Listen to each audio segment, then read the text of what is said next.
Hello, everyone, and welcome back to Sudden Wealth. I do hope you're having a wonderful end of the week. I hope you're making some nice plans, enjoying the later stages of the summer, and spending some time with your families.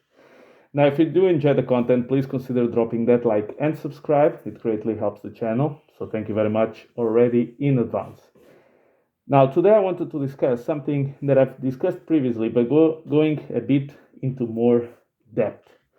So, you all know the Brics meeting and the rumors about the Brics countries coming in with a currency of their own, maybe pegged to gold, maybe pegged to a basket of commodities. Who knows? For those who don't know, Brics, Brazil, China, India, Russia, and South Africa. And also, what they are doing now is to have more and more countries within that organization. And those countries are coming in because all of them have something in common. They are pissed off with the United States and the fact that the US is the reserve currency. Now, this is actually quite exciting. And I wanted to point out this because we don't understand, or sometimes we forget about how some of these things are really that important. We are actually living history right now. Like in 10 to 15 years, the dollar will no longer be the reserve currency.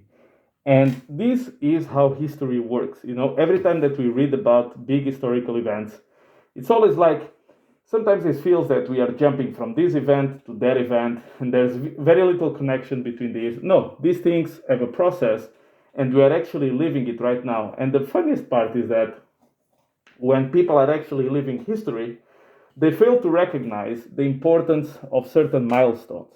It's always a lot like this started here, this ended there, and it's like there's nothing in between, right? We are actually experiencing history right now, and you will see in your lifetime the US dollar stop being the reserve currency, or at least the only supremacy super currency, or the only reserve currency. Maybe you're gonna have some pockets of bigger currencies competing with the US dollar. And the reason for it is actually quite simple. If you want to be a reserve currency, think about the process of it. What do you want? You want countries to have their own currency. Brazil as the Brazilian real, Europe euro,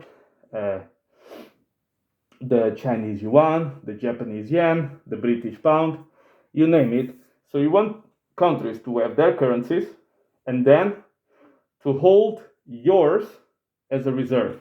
Why is this so important? Because when you print money or when you create currency, there's a big outflow that goes outside your country.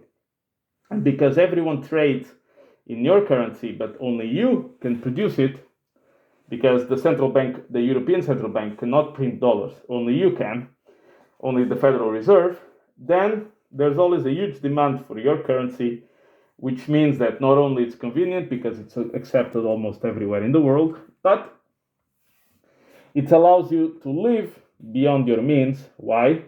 Because those countries will often buy treasuries,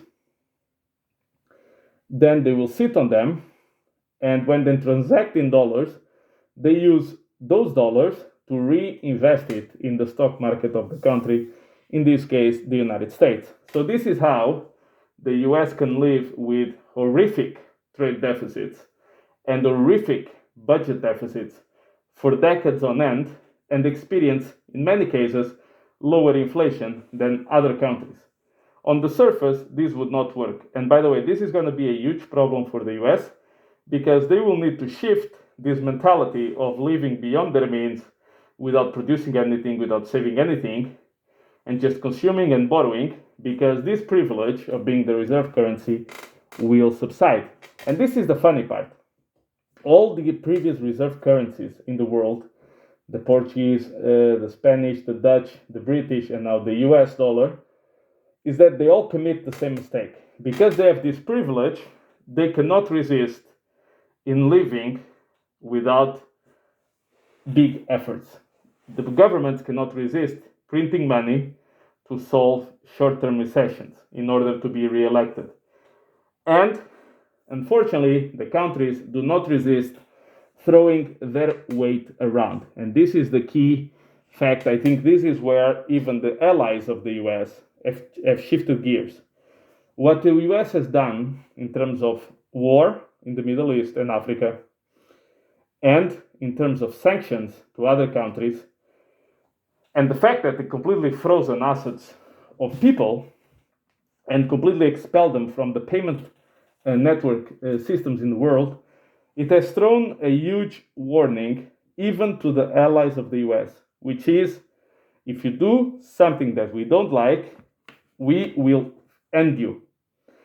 And the problem is, if you want to be a reserve currency, you want all the countries to hold your currency as a reserve, so you need to be neutral in conflict, which is nothing that the US has done. Actually, the US has done the complete opposite of it.